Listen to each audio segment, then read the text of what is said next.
Okay, I'm going to jump in here real quick because I want to do a test. I have these mesh trays. They have a bunch of holes in them. Okay, so this is not your standard tray. It's got a lot of holes.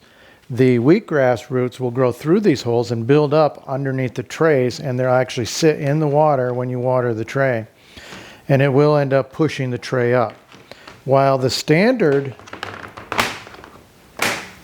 tray with just these few holes in it, okay, it will grow the roots through the holes as well, but they won't really build up like the mesh tray does.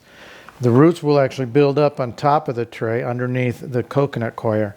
And so what I want to do is I want to see which tray is the better tray, which one's going to give me the best yield.